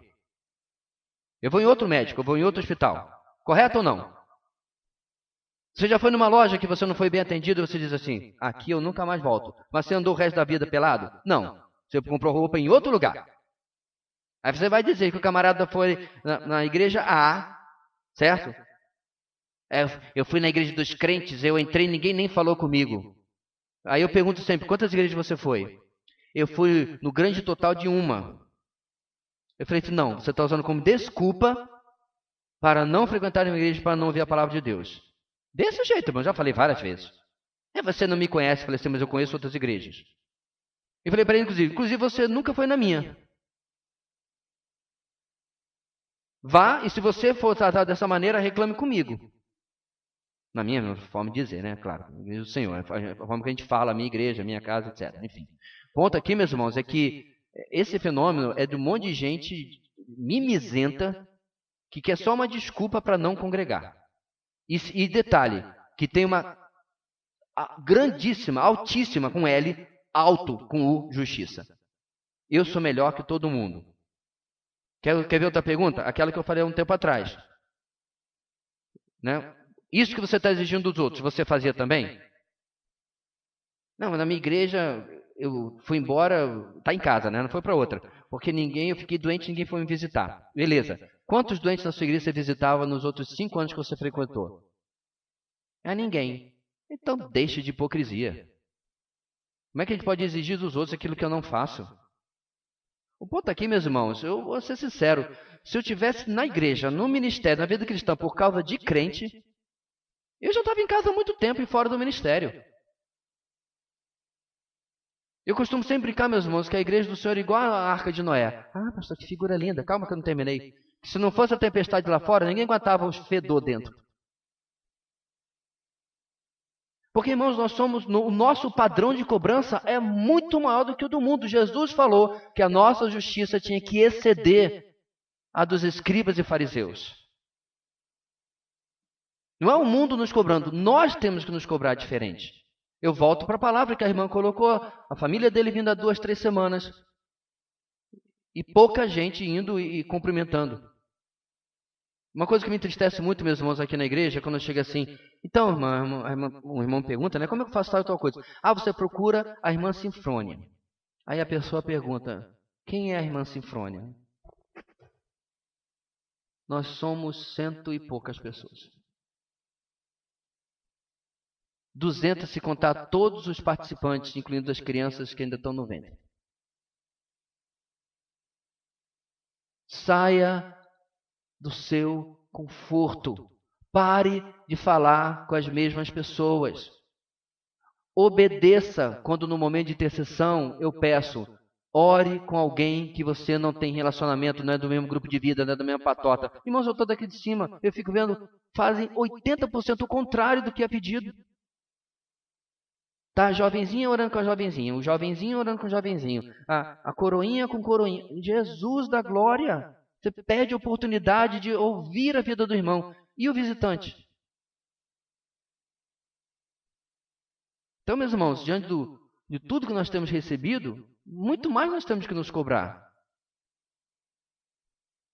Teve uma igreja nos Estados Unidos que estava nesses modelinhos de crescimento de igreja, né? Esses pacotezinhos enlatados.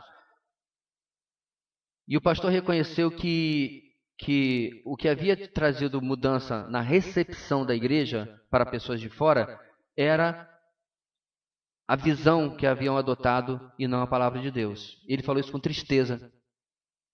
Porque eles criaram um esquema na igreja, irmãos, que isso é uma igreja grande. O camarada fechava o carro, já tinha um irmão do lado, no estacionamento. Olá, como você vai? E tal. E sabe aquela coisa meio fabricada? Aquela coisa. Só faltava ele começar cantando visitante, seja bem-vindo pro irmão lá fazer coreografia lá no estacionamento. Aí ele saía do estacionamento, tinha outro camarada para cumprimentá-lo. Chegava na porta, tinha um cara da recepção que levava para uma sala, que ligava um kit com um livro sobre a igreja, um livreto evangelístico e tal, não sei o quê. Eu não quero isso, irmãos. Eu não quero essa coisa artificial. Eu não quero essa coisa que parece que você tem uma árvore, você pendura frutas de cera, sabe? Não é isso que a gente quer. Precisa sair de dentro. Métodozinho de crescimento de igreja só produz fruto artificial. Pastor, mas funciona. Eu não quero o que funciona. Eu quero o que é bíblico. Não precisa de mais nada, irmãos.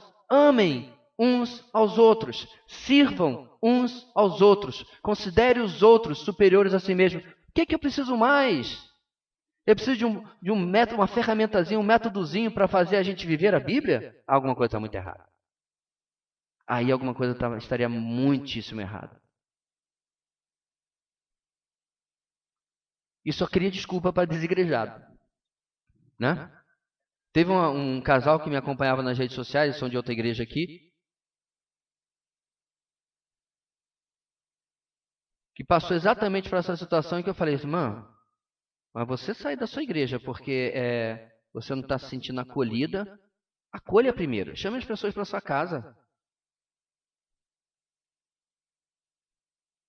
Mata um bezerro cevado. Chama a juventude para comer lá. Jovem gosta de comer. Né? Enche a sua casa dos irmãos. Quem sabe isso vai criar uma reciprocidade. A grande questão, irmãos, da mutualidade é que ela não começa no vácuo, ela começa na ação que alguém fez. Certo? Você coça as costas de alguém vai dizer, agora deixa eu coçar a sua. Nem que seja por obrigação, mas vai coçar a sua. Então, a mutualidade de qualquer coisa dentro da igreja começa em um ato isolado. A mutualidade não começa, irmãos, assim. Tá? Vamos lá, no 3 a gente vai. Não é, isso não existe na experiência humana.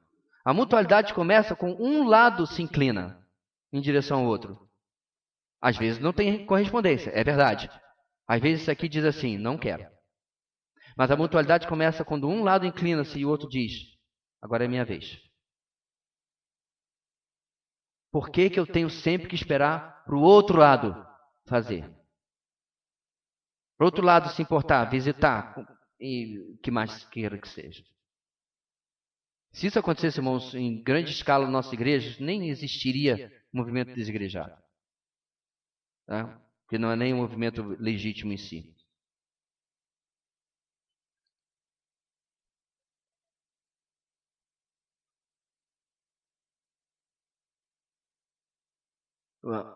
O não entendimento da mutualidade, o microfone está aí. Aí, bem pertinho.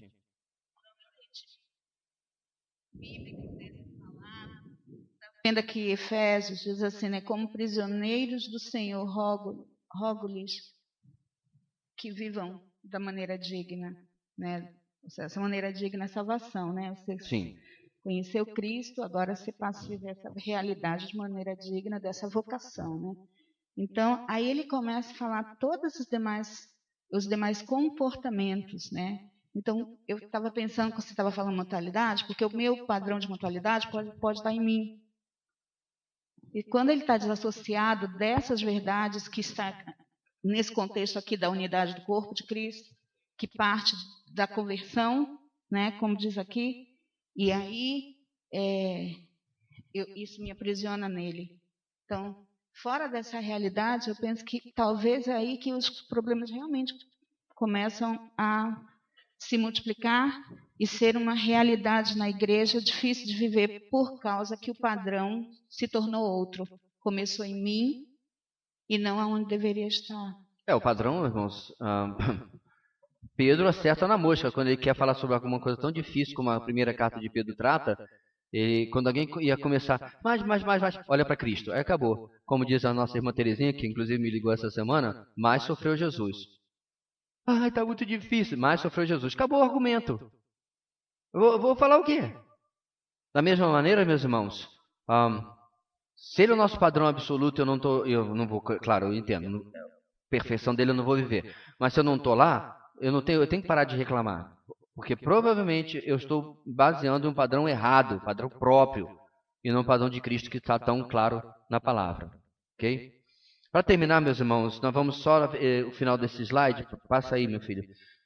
Porém, com quem é impossível termos verdadeira comunhão? 2 Coríntios 6, 14 e 15.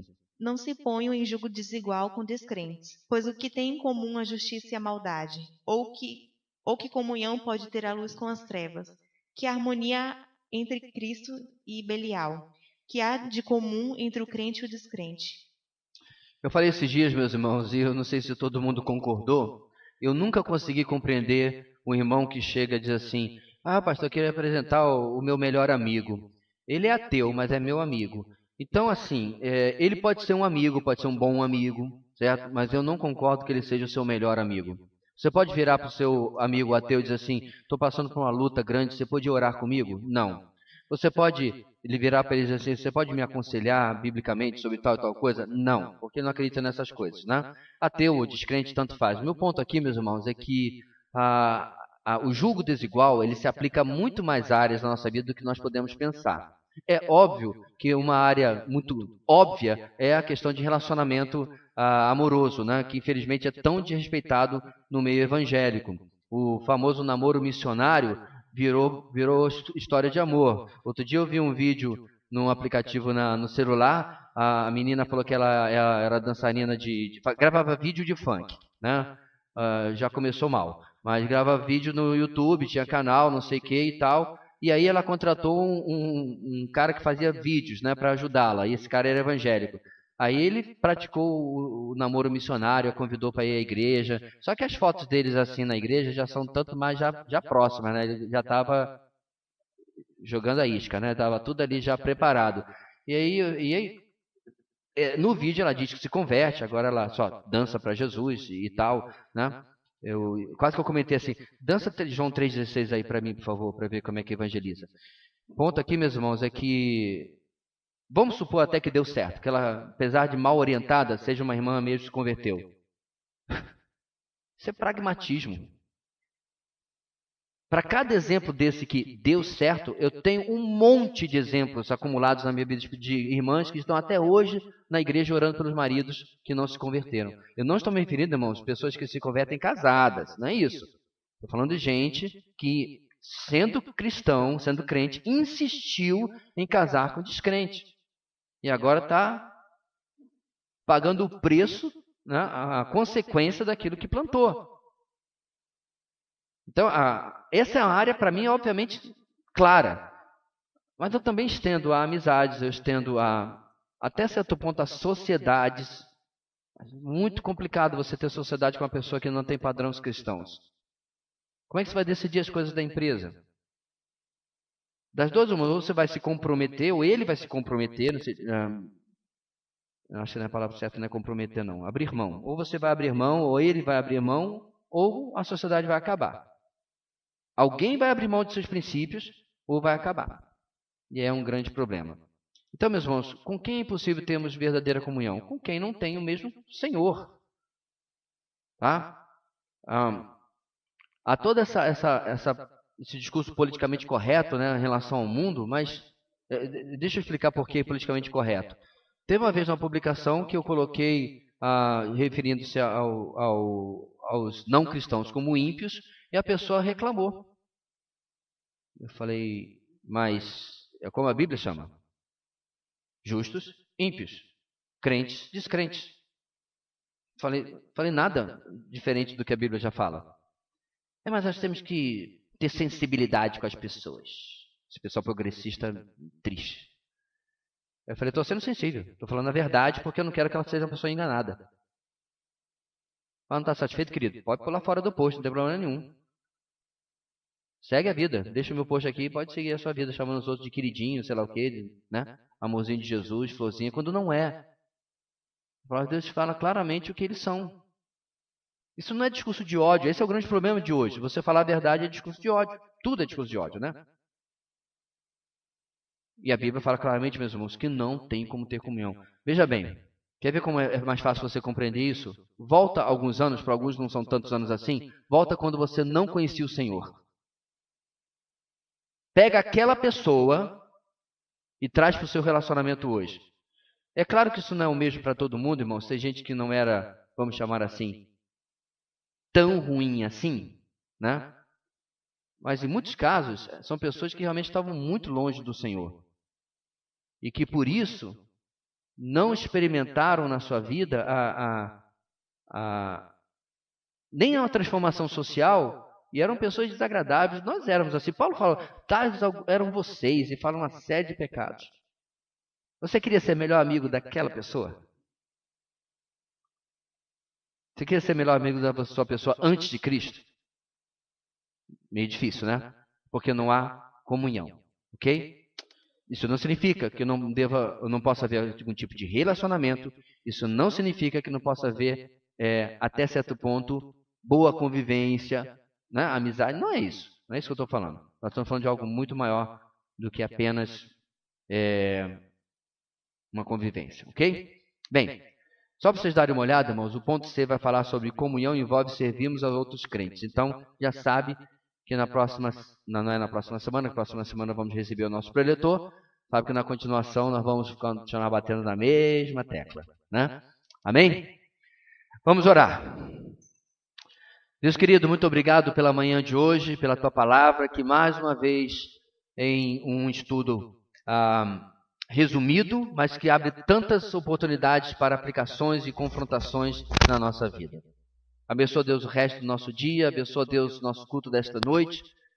E já oramos, ó Deus, pela conferência que está chegando, que o Senhor possa nos abençoar com dias de grande edificação. Por tudo isso nós oramos, no bendito e suficiente nome do Senhor Jesus. Amém e amém.